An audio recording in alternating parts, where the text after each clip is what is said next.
I have a friend that, bought some properties, Mhm. but she's stuck. Mm.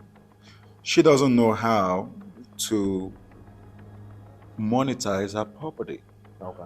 She bought now. Firstly, she bought a single. She bought a family home, like a single family home, Okay.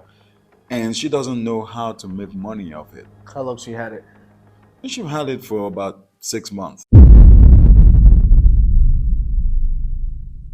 6 months. Okay. Yeah. Okay. So what do you suggest she can? How can she really make money off that? Because she bought a house with her ex-husband, and now the man left. Now she is paying the mortgage alone, and now she's finding a way. She's trying to devise a way to make money so she can, be able to, keep running the house.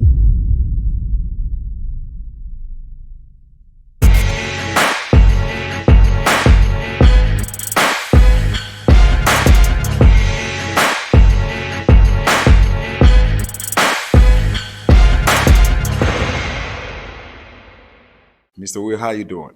I'm good. I'm good. I'm really glad you showed up, to my podcast because, I know you are a really busy man and, I almost thought you won't be able to make it, but, seeing you here, I'm really glad. Thank you, It man. means that my podcast is making sense. Yes. Oh, let's go again. Let's go again. I see what you're doing. Let's go. I'm with Right, it. I'm with it. I'm right, ready.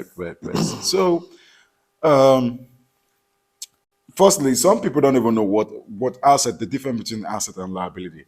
What is the difference between asset and liability? Um, Pretty much what I do is I turn people's liabilities to assets. So the difference between assets, first we got to understand what an asset is. An asset is something that's producing cash flow. Prime example, real estate, housing, houses. You make money every single month if you own a house, right? A liability, however, takes money out of your pockets. So a lot of people will say cars are liability. Let's say you get a car and it's not making you any money. You're putting gas in it, you're putting maintenance in it, but it's not making you any money, right? That's considered a liability. Oh, great, That great, takes money out of your pockets. great. So, I have a friend that, bought some properties, Mhm. but she's stuck. Mm. She doesn't know how to monetize her property. Okay. She bought now. Firstly, she bought a single. She bought a family home, like a single family home, Okay. and she doesn't know how to make money of it. How long she had it? And she had it for about 6 months. 6 months. Okay. Yeah. Okay. So what do you suggest she can? How can she really make money off that? Because she bought a house with her ex-husband, and now the man left. Now she is paying the mortgage alone, and now she's finding a way. She's trying to devise a way to make money so she can, be able to, keep running the house. Right. Okay. In such situation, what would you suggest? Is that her only place of living? Yes, that's our only place of living. All right, that'll make it kind of hard because she has her likes and dislikes. Not everybody likes everybody. And how she can make some money? Does she drive? Yeah, she She drives. drives. Okay, and she only want to make money from the house, not her cars, not anything else. Yeah, she want the house to be able to pay for itself. Okay. Honestly, it's a single family, so it only has like a few rooms in there, maybe one room, 2 rooms. Yeah, something about 2 rooms. Yeah, Okay. Yeah, it's kind of but it's kind of the difficult. thing is, the entrance of the house is one way. It's not like different how can I put it, different sectional homes where you have different entrance. They're all one entrance. It's a single family home. And what area is she in?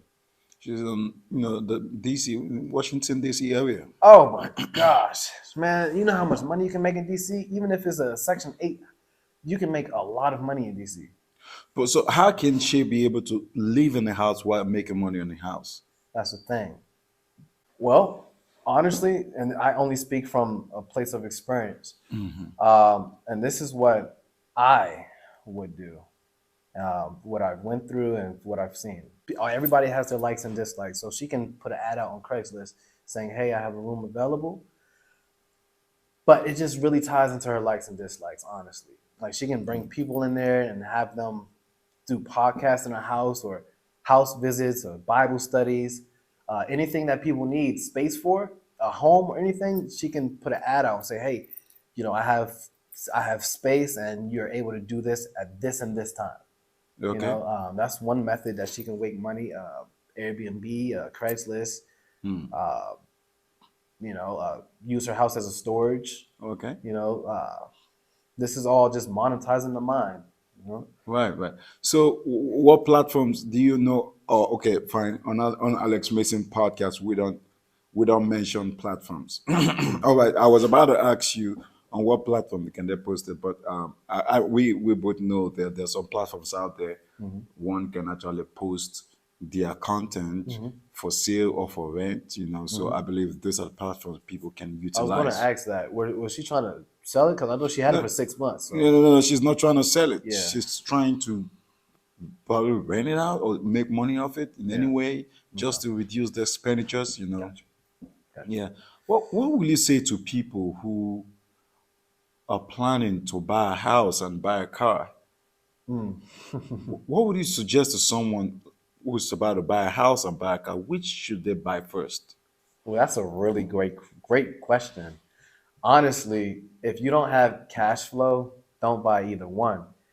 Um, what our history, our mistakes is buying things that are materials without having cash flow first. Buy you an asset, then go buy the house or the car, because now you'll have the money to be able to live comfortably to buy the car next. But first, to answer your question, face on, buy the house first. Buy the house first. It's a larger investment.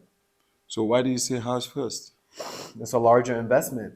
And banks want to see, okay, well, you can take care of this. We'll give you more money for a car. What's this $150,000 loan compared to a $15,000 loan?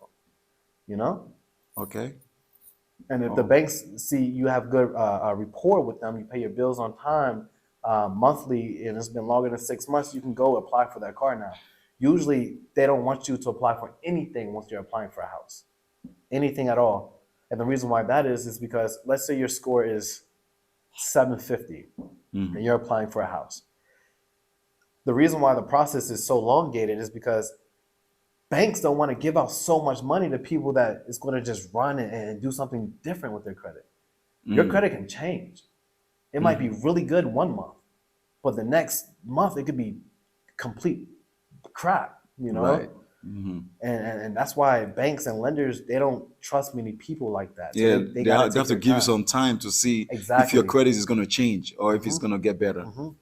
Usually people that have houses, their score goes down. I'm gonna be honest, their score goes down, and a lot of people have the wrong stigma that if you have a low credit score, your credit is some boo boo, but it's not. If you have a house and you're making your payments on time and everything like that, your data points on your credit report holds way more weight than your score does. Okay. And so that's why I say get your house first, because you'll hit way bigger data points and then get your car.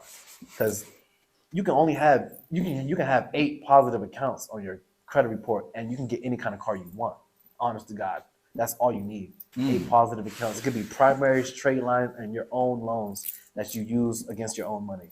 Wow. Wow. Yeah. That's cool. Yeah. That's cool. That's cool. Yep. Wow. That's interesting. So tell me, if someone is trying to get a loan, yeah, and the person have a bad credit report, Okay.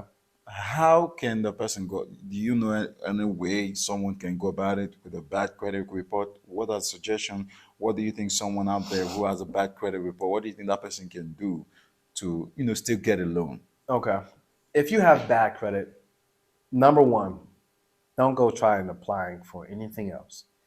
Make sure you get your credit straight away first, because the same mind that got you in that state cannot be the same mind that gets you out of that state. And so what I mean by that is if you have bad rapport with lenders, with bank, with people you owe money to already, it's going to be very hard to try to make this little bit of money pay for all of that. You know what I mean? Because what happened here? So it's always, that's how banks look at it. You got to put yourself in a position of a bank. I gave you the example earlier. If I didn't pay you back, would your brother give me money? No. No. Right? If I didn't pay these guys back, would this bank give me money? No. And that's how they look at it. So you always want to make sure your credit is structured first. So you can implement that by deleting the negatives, learn credit repair, buy a course that'll teach you credit repair, or get connected with somebody that knows how to delete credit, delete stuff off your credit report, pay them what they got, learn from them, put installment loans in your credit report. Things like that. Make it simple. Don't try to follow the Joneses, because everything you see out here is not real. Everything is credit. To be 1,000% with you, everything is credit. Yeah. So to answer your question, clean up the credit first before applying for another loan or asking for more money. It's like people. If you're known to be a thief or a liar, you're not going to deal with any upstanding people. They're not going to deal with that. They're friends. They're not going to trust you. Exactly. Yeah. As a matter of fact, I heard this on on a podcast, on a Joe Rogan's podcast, and he said this is how the elites determine who they work with. Oh. They take you to a golf course for you all to play golf. Yeah. And when you play golf, if you cheat, it's very easy to cheat in golf. And if you cheat, that's it. They're not working with you. They're not doing business with you. So two men went to play golf together, and one of them cheated. And the wife of the other one said, "We are never going to do business with this man. He's a cheat. He's always going to cheat." So yeah, I see your point in that. It's just like that. I'm gonna do that. Yeah, right. And this all boils down, narrows down, trickle down to when I see young black men, I keep telling them, look, most especially the ones that are doing really bad, they're not doing well. I tell them, look, you cannot blame the world for turning it back against you. You gotta prove to yourself that you are willing to embrace your new self, to embrace progress. Some people, they face a lot of rejection because they've had a terrible history. And they feel like they've been unjustly refused or unjustly rejected. But sometimes they fail to realize the fact that it is a byproduct of their report. They already have done something in the past that is affecting them. That once I run their record, I see what they've done. I don't want to do business with them. And yeah, even people like that, they think that, they can't make money. They don't know how to make money. Things like that. Yeah. But even if if your criminal record is jacked up, there's many ways to make money. I'm telling you. Many ways to make money. So you tell someone out there now listening and watching this, if you've been in the system, that means you've been to jail and you're out. What is one thing that they can go into and make a sustainable living? As a quote I said before, the same mind that got you in the situation cannot be the same mind that gets you out. Invest in yourself. That's the biggest thing, because intellectual property is what you know. Your material possessions can be taken from you. Your intellectual property, however, you can gain it all back tomorrow. So invest in yourself, physical, finances, and mentality. Invest in yourself. And then when you move on from there, once you realize how you want to cater to people, because we live in America, it's all about catering to people. It's all about what you want to do for the rest of your life. How do you want to cater to people for the rest of your life? And that's when you'll make the most money. How do you want to cater to people? And once you find out that information, find out that to answer to that, just sit down on your bed and be like, hey, brain, what do I want to do? How do I want to cater to people for the rest of my life? Once you figure that out, your entire life is fulfilled. Yeah. And I keep telling brothers when I see them that, look, no one is running your background check when they need you to clear their loans. Exactly. No one is running your background check when they need Exactly. you to move their properties. No one is looking your background. Exactly. They want the service done. But a lot of people will say, oh, they judge you and stuff like that. No, keep going. Keep going. No one judges you if you present yourself as a responsible person, Yeah. except you still presenting yourself like who you were. Yep. That's when they'll judge you. But if you Exactly. present yourself as a new being, Exactly. as who you want to be, Yep. out the vision you see yourself, and you present yourself as a responsible person, I don't think someone would judge you just like that. That's you right. know. So I mean, just to corroborate what you're saying, someone said this, and I always repeat this, that if we are going through a hard time in life or we are suffering, we owe ourselves a moral obligation to hold on to any rope that is thrown at us. And if you are coming out of a system where you cannot just get a job, why not make use of the only one thing that you have, in which is creating a business for yourself? Create a business for yourself so that you can function like every other person in the world. Yeah. But okay, you want to say something? A lot of people, they'll be like, oh, well, I don't know how to do that. Stuff like that. We live in an information world. There's no way you don't know how to do it. So Whoever say they don't know how to do that, they're bluffing. Firstly, that's a total lie. It's a total lie. If you can get a job, you should know. If you can get a job, you should know how to just work. Absolutely, I fully agree, because that's all it is. It's all about learning new skills. That's all it is. And it's so crazy that the system we live in, you don't need too much skill. All you need is a vacuum. Yeah, literally. All you need is a vacuum. Literally. And tell people, I'm going to vacuum your car, and they're going to give you.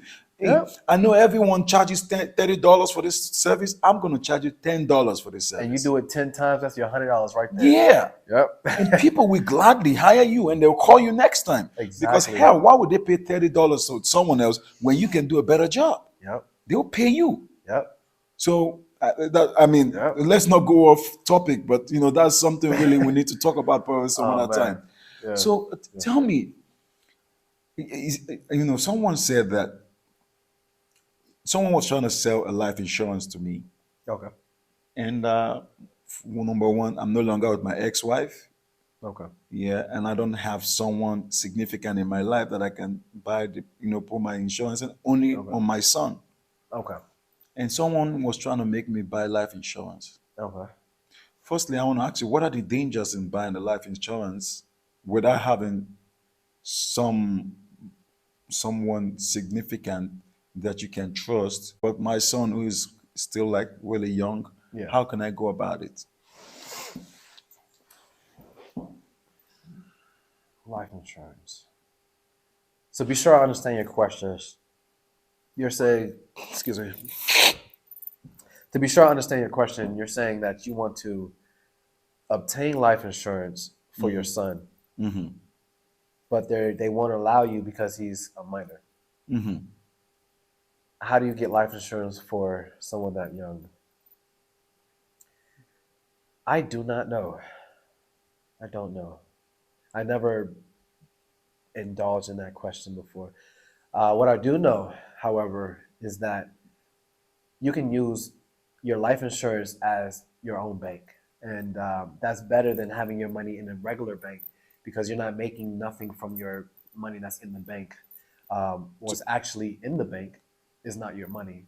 You actually sign a document when you get signed up with your bank. You're actually signing a document stating that the money that you deposit into your account does not belong to you. Does not belong to you. It's the bank's money. They can do as they see fit. They give out these large loans to people who do business way out West Bubba, anywhere, and at first I was like, oh, that's not good. That's not good at all. But then it's like, since I've been in this entrepreneurial field for some time, it's like, okay, I see the benefit in that. I really do. Because that helps guys like me and you obtain property, and we can make cash flow from that.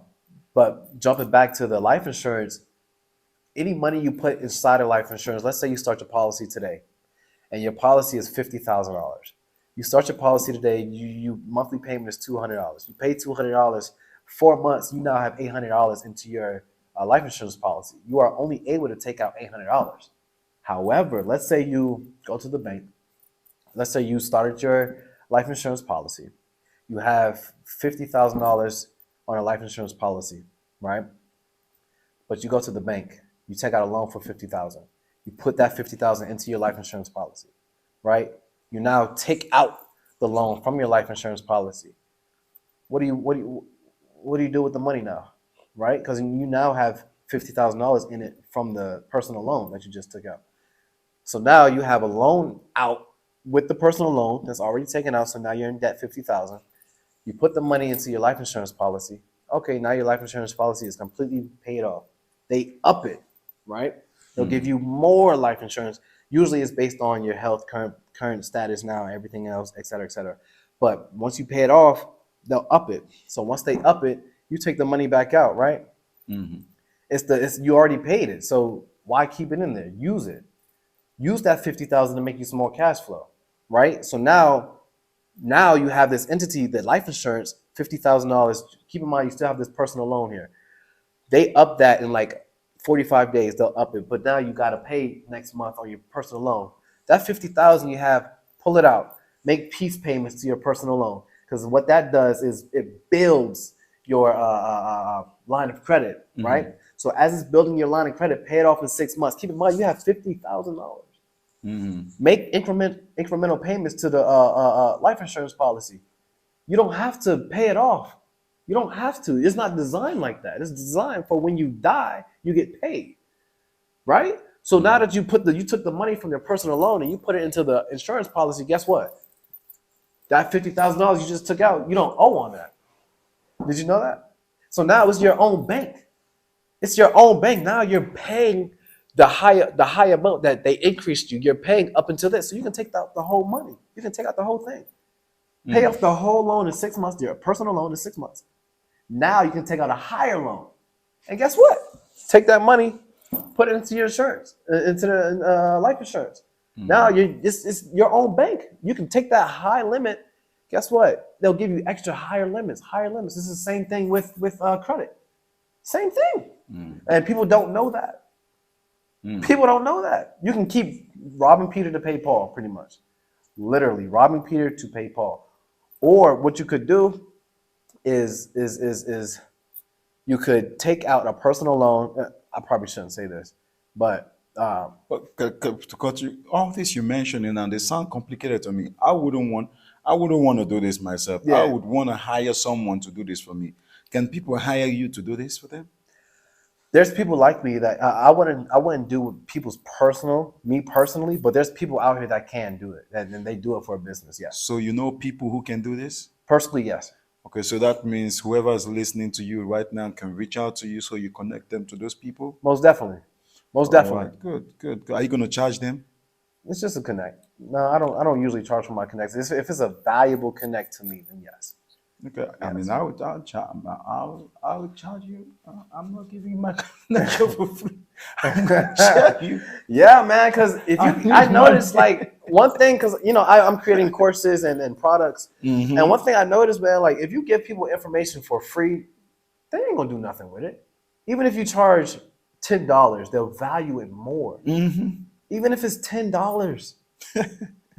I'll charge. Man. I'll charge. Come on. I'll charge.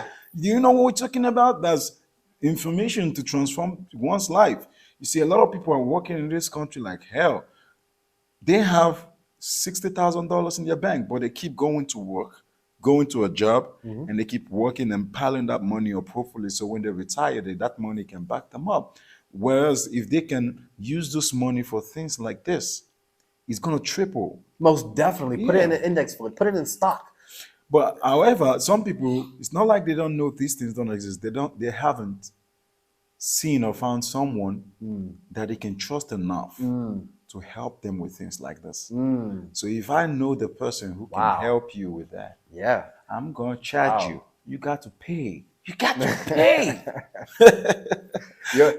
I mean, I agree with that. I got to agree. pay. I definitely agree. Yeah. Look, I'm talking to Definitely some agree. celebrities right now. I'm talking to some celebrities right now. Mhm. And in order to even meet them, I have to spend. In order to congregate with them, to talk with them, to roll with them, I Yeah. have to spend because where we meet in some kind of places where, I want to buy one or two while we're sitting down. And, some of this is they make me spend. And I realize that this age we're in, information is a commodity. Sometimes Yes. you got to pay for some things. Yes. Most definitely. Because a lot of skills, if you notice, a lot of AI, artificial intelligence, is taking over. Look at grocery stores right now. Look at Amazon right now. Hmm. Look at surgeons right now. They're turning to AIs for surgeons right now. You know what I mean? Like what you know up here is very valuable now. Right. Right. And people it's something else. There's something the older people have over the younger people. Mm, The older people know more people, resourceful people than the younger people. mm. So the people you know is something. Yeah, I agree. So if I know someone who can actually help you turn the money in the bank Mm, and transfer it into some life insurance mm, and then multiply it mm, and you can cash the money out, mm, something you cannot do by yourself and for yourself, mm, and you cannot even easily trust someone else to do it, mm, and I can give you that person to do it for you, mm. then I'll charge you. So, Uh, so auto loans. Let's say you're with Navy Federal, mhm. and this works across the board as well. Navy Federal, their auto loans will turn into high interest personal loans. And what that means and how do you do it? Let's say you get approved for a $15,000 auto loan. Your score hits 600. You have 8 installment accounts that's been reporting for 6 months, positive, good payment history, no derogatory marks. Sorry to cut you. What you're talking about now is if someone is trying to get auto loan. Yeah. Okay, okay, okay. Yep. And so you get 8 positive accounts. It could be Fingerhut, Jared, you name it. Any store credit cards. And if you guys need that information, I have it as well. I'll feel free to send it to you. Just DM me. Okay. Um, so once you get all that out the way, you structure your credit report. You apply for a $15,000 auto loan. You get the auto loan in a check. You tell your friend or somebody, talk to your teller. Tell your teller, hey, there's a person I'm buying it from. Their name is Deja. Let's say you got a best friend named Deja. Mm-hmm. But the car, they want proof of the car. Just go to Car Gurus and grab a VIN number and give them that VIN number. Let's say the car is worth 40,000. Okay, let's say 50. We're using 15. So this is just for new people. So you grab a VIN number for a car that's $20,000, right? You give them that VIN number and tell them they're marking it down $10,000. So now they're going to give you a loan for 20 minus 10, which is $10,000, right? They're going to give you a loan for 10,000. So once they knock it down to 10,000, they're going to cut you a check. They're going to ask you what's the name of the owner of the car. You're going to say Deja. You can say Deja Nicole, right? You say Deja Nicole. Deja Nicole is your best friend. You cut the check. You go to the bank or credit union to go pick up the check or have it mailed to you. You go and get it. You receive it.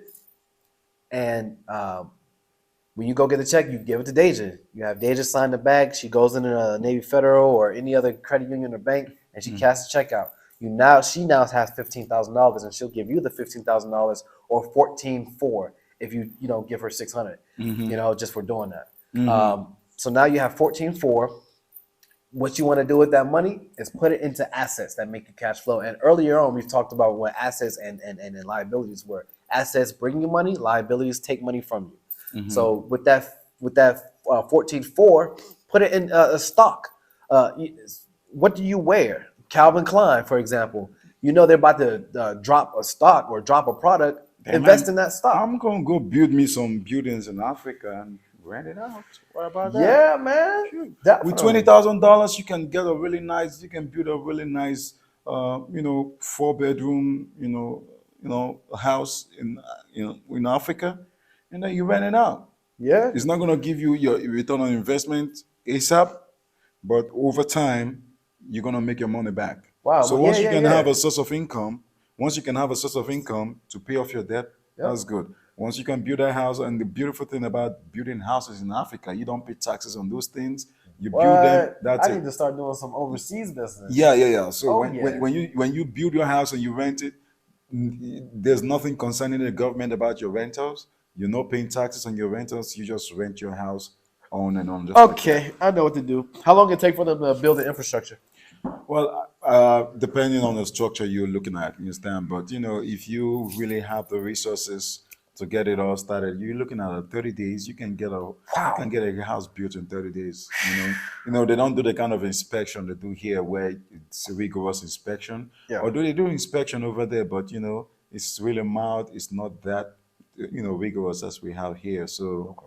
those are things I think when with $20,000 you can really do that. Is certain you're gonna get your return on investment, not immediately, but in the in the future, over time.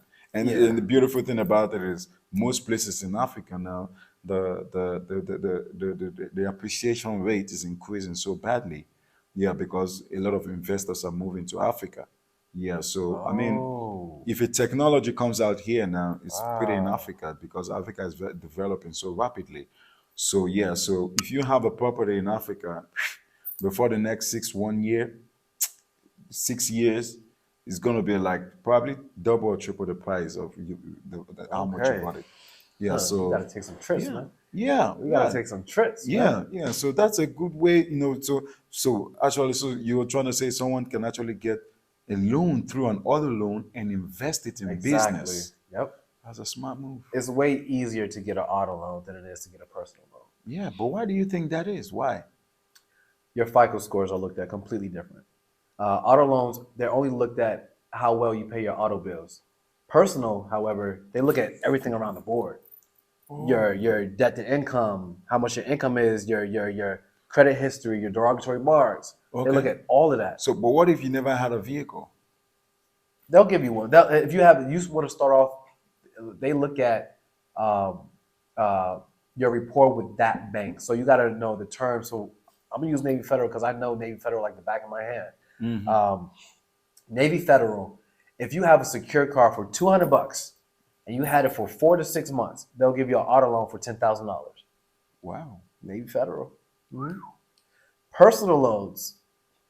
Keep in mind, you have to have no credit, nothing bad on your credit report in order for that to work. You have to bring brand new credit because that's how it affects your credit. 4 to 6 months. Usually their terms are after every 4 months they'll increase it, but now it switched to 6 months now. After every 6 months they'll give you a raise, depending on your transactions. If your Okay. transactions are up to par, then they'll increase it. They'll continue to increase it. But if it's kind of shaky, oh, you don't know if you're going to get your pay, you don't know if you're going to get paid or not, they're not messing with that. They're not going to increase it. Right. That's why secured cards go unsecured based on your history. Wow. Wow. And so that's why it's just way harder to get a personal loan than it is an auto loan. Wow. So before we end this conversation, what are you going to advise or suggest to someone out there who is trying to get a credit card?